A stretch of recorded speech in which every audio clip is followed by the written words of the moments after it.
টেস্টের থেকে আইপিএল 5 ধাপ নিচে। বিরাটের বিরোধিতায় সৌরভ রাসেল খোঁচা মারলেন টাকার।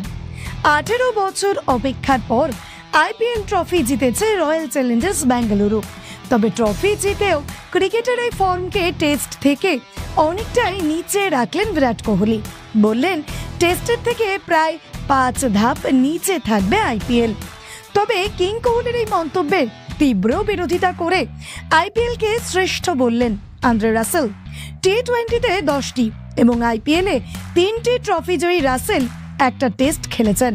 এমনকি 2019-এর পর ওয়ানডেও খেলেন না।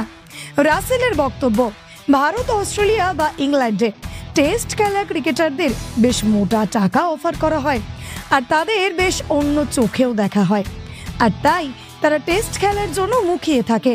আর তাদের দেশ ওয়েস্ট ইন্ডিজে কেউ যদি 100টাও টেস্ট খেলে ফেলে আর তারপর সে যদি অবসর নেয়, তাহলেও তার দিকে কেউ ফিরে তাকাবে না, কোনো পাত্তাই দেয় না। এরপরই রাসেল বলেন বোর্ড তাকে শুধুমাত্র সাদা বলের ক্রিকেটে দেখতে চায় বলেই হয়তো টেস্ট থেকে তাকে ধাক্কা মেরেছে, তাই সে যেটা খেলে মন দিয়ে খেলে।